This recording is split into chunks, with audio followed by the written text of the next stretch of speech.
Guess we'll start now, huh? T! Then you will know the truth, and the truth shall set you free. That's John 8:32. I believe, yes I do.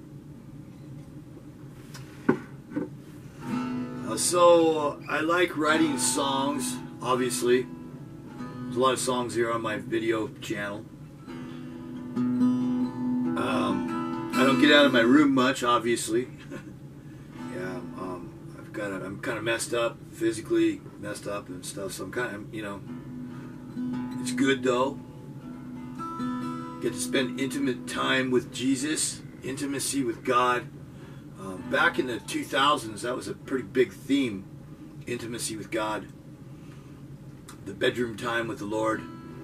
Song of Solomon teaching, a lot of Song of Solomon teaching, we heard about it. Living in the pleasures of God, you know, and that's all that's out of the Psalms and Song of Solomon. And I came into this time to live here at this house, back here again, to heal. The relationship between my mother and I was really just messed up, really bad. It had been for years, and I was supposed to be this Joe Christian, right? You know, got it all together and everything. I didn't have any of it together. I was a mess all the whole time. Still am. You know, I'm not a Christian. I don't get the Christian thing. I can't be a Christian. I can't live by the rules, but I sure love Jesus a lot. And me and him hang out every day right here in the bedroom. We hang out outside. Wherever I go, we go together. We do things together. Sometimes he appears in front of me over like where a crowd of people will be standing. If I'm downtown sometime at night, just standing there taking pictures, he'll appear across the street from me, right next to a crowd of people, and I'll go over. I'll know he wants to talk to somebody, so I'll go over near that crowd and stand and listen and wait until I hear an opening and I hear what the Spirit says, and then I stand there and talk to whoever I'm supposed to talk to, right? That's how it works. That's how it's always worked with me, but you know, I have a great relationship with Jesus. We have fun together. It's a blast, and there's not a lot of rules to the relationship either. He doesn't throw my sin in my face, but I am conscious of my sin. I am conscious of my failures. I'm conscious of when I make mistakes. I'm conscious of my pride. I'm conscious of I'm aware of the things I do that are not right. I'm aware of my lust. I'm aware of my greed. I'm aware of my selfishness. I'm aware of these things, you know. When I started off with Jesus, though, I first started off with Jesus, I wasn't aware of any of that at all. All that's all ego if you think about it, too. I wasn't aware of any of that, but now I am, and I work to steer away from those things and to do things by the Spirit. And there is a way. The Bible, I point back behind me because there's a Bible behind me on the shelf back there, behind me on my desk. But the Bible's full of stories of people where God's interacted in their life. And you can see the way the Spirit is right there in the Bible. You can see how God is. His nature's there. It doesn't change. How He does it with one person, He'll do it with another. So, and sometimes you find yourself in the almost same circumstances too, even. But very much real circumstances, though, in life. And God's going to guide you and talk to you and help you and walk with you through your everyday life and through whatever circumstances you're going through. A lot of us forget this. We forget that is the way of God. That is the way of the Spirit. That's why Jesus came down here to deliver that message to us, that wonderful message He gave us, which is the way. He is the way, the truth, and the life. It is the way, it is the truth, and it is life. If you follow what He says, His words are spirit and life. You will get spirit and life from that. You will be walking by the Spirit. Eventually, you find yourself after a few years walking by the Spirit, and more and more as you go, the less you desire those other things that would take you away from God or not be in God's will, if you want to put it that way. Okay, and it happens. It just happens as you are hanging out with God, hanging out with Jesus, intimate in the bedroom time, hanging out in a place of intimacy with God. You know, I came into this place because I was sick, and then I found myself sick and getting more sick and on the threshold of death. I was living near death for a while, and I had near-death experiences too, as well. All the stuff that you hear about, near-death experiences, yep, I went right along with it. Yeah, everything.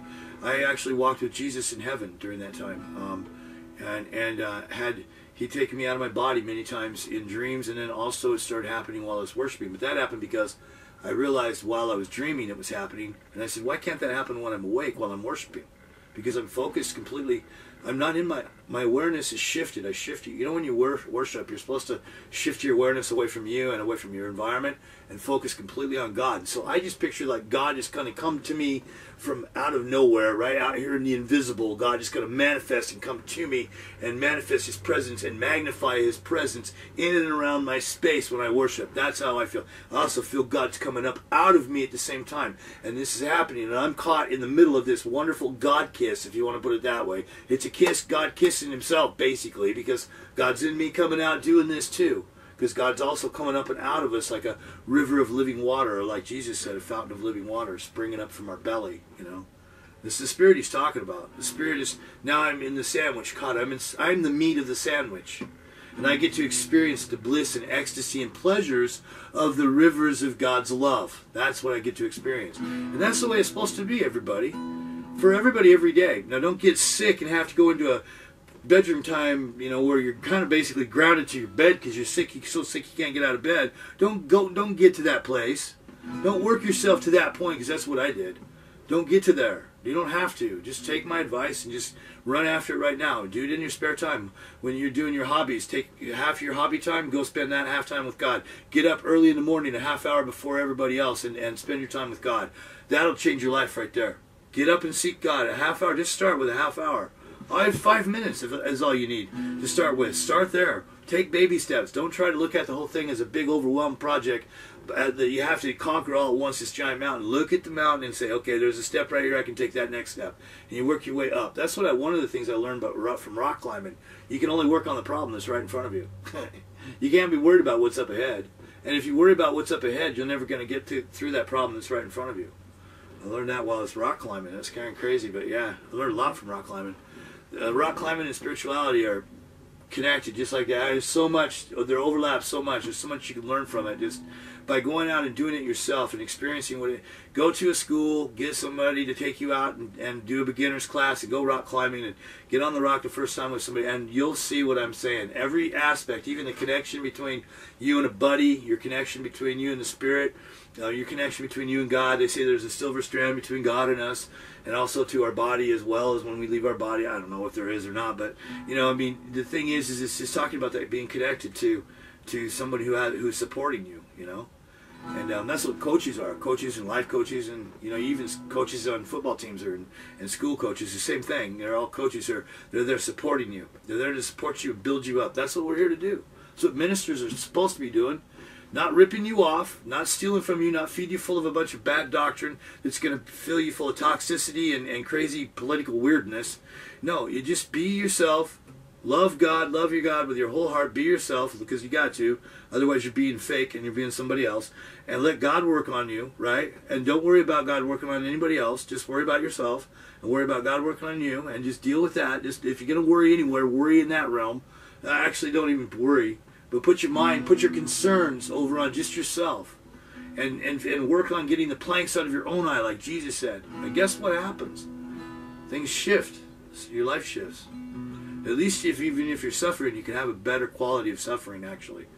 It can ease a lot of your suffering. And sometimes a lot of our suffering is our mind, you guys. It's our thoughts. It's what we're thinking. It's how we're thinking about our circumstances in life.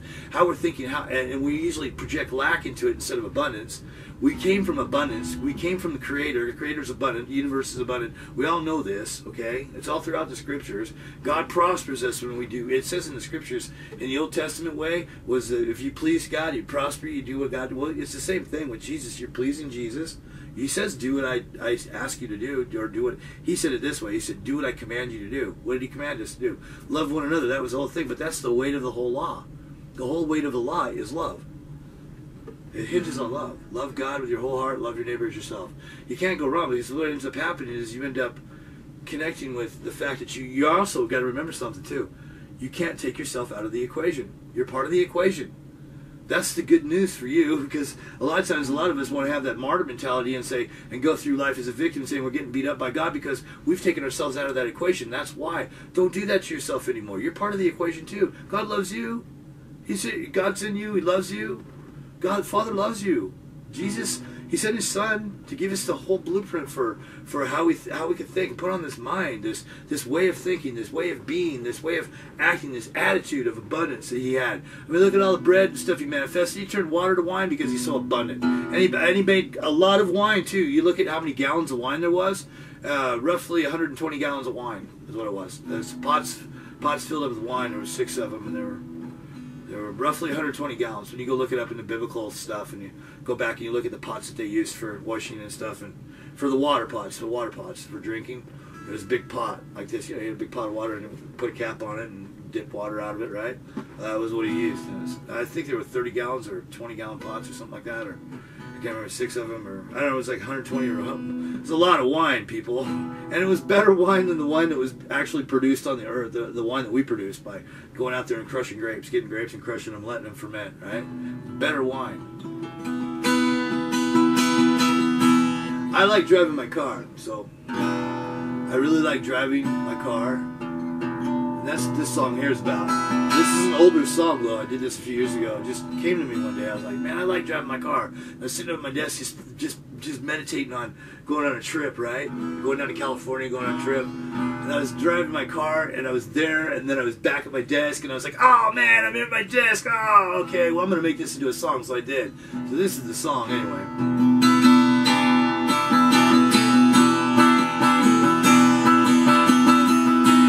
I like driving my car. Oh, Jesus, with you. I was thinking about driving on a trip with Jesus, because we get talking. It's just me and you in the car talking and driving for miles and miles. I'm driving in my car with you, with you, with you, with you, with you, with you. I like driving in my car with you, with you.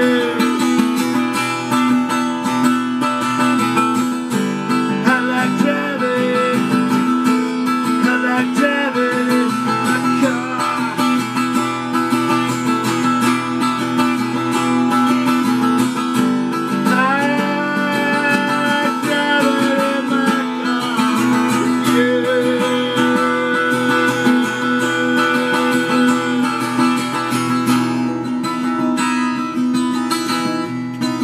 Driving in my car with Jesus.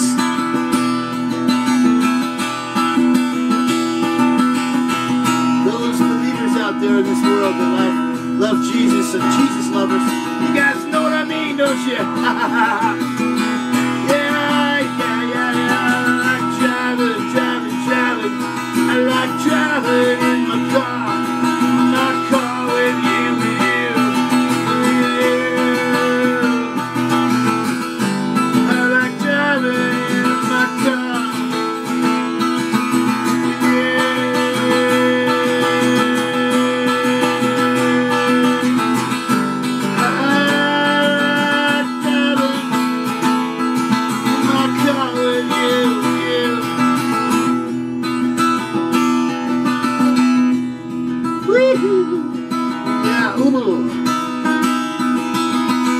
Love going on trips with you, Lord.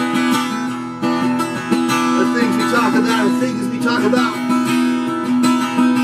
I know when I've been driving, at times I've left my body even. I don't know about you guys, but have you? I have. Oh, so why? Well, I'm driving. Okay, cool. Everything's going good. Yeah, I'm still going with the flow of traffic. Everything's cool, Lord. I love you. Yeah, I like driving in my car. I like driving in my car with you.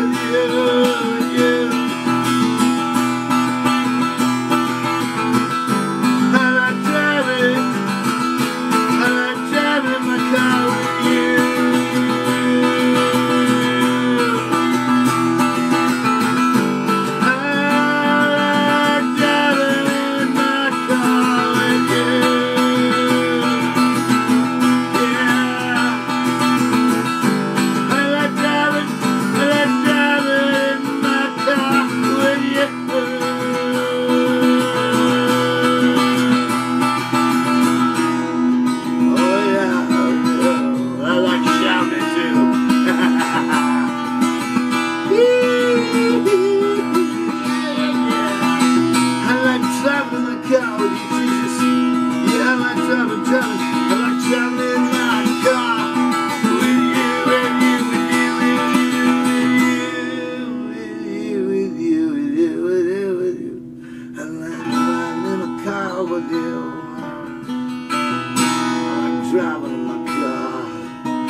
So,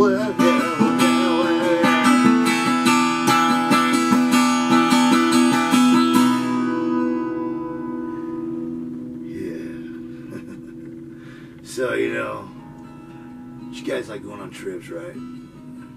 Some of y'all are traveling salespeople. You are maybe you're listening to this song right now on a CD or something because I gave it to you or whatever, or you downloaded it off the internet. And you're driving along, and you're driving, and you know what I mean. If you love the Lord Jesus, you know how it is when you're driving with the Lord. Eventually, you end up talking to Him, even if there's other people in the car. You'd be talking to Him on the inside. Everybody's like just sitting there doing their thing, and you're having a conversation, just hanging out, and all of a sudden, now you're laughing about something, right? And they're like looking at you like you're out of your mind. How many times does that happen to you guys? It happens to me a lot, actually. When there's other people around, but when there's nobody else around, you can laugh as hard as you want. I've had to actually pull over before. I'm not kidding you, really. I'm serious. I've had to actually pull over, even on the freeway. I've had to pull over because I was laughing so hard I couldn't. Just because the Lord, something He said in a conversation, and you know, it's weird to say because it's never usually something like something stupid funny like what we would say, but it's just smart funny like He would say. Just the wisest thing at the wisest moment, at the precise time, at the right. It's like you know what it is? It's like Proverbs coming alive, right? A word in due season. That's what it is. You know what? A word in due season, man. When it's received, it can actually bring joy. And how many times do we need words from God? Don't we need to hear from God that we're doing? Hey, man, am I doing all right, Lord? I asked Him this morning. I was like, am I doing all right? I know I've repented and I've confessed my sins this morning. I've dealt with my stuff. I've cleansed my heart from all the unforgiveness. I've let everybody go. I've started the day off right. I'm doing it. I'm in the right spot. But am I actually in the right spot, Lord? Am I right with You? I've never really asked You that this morning. So I asked Him, right? I'm sat over there at my desk and I asked Him, I says, I want to make sure that I'm right and I start the day off right because that makes a difference. Proverbs 3:5-6, trust in the Lord with all your heart. Lean not to your own understanding. Acknowledge Him in all your ways and He'll direct your path. That's Proverbs 3:5-6. Check it out, man. It's a good one. Peace out, baby. You guys have a great day. Bye-bye.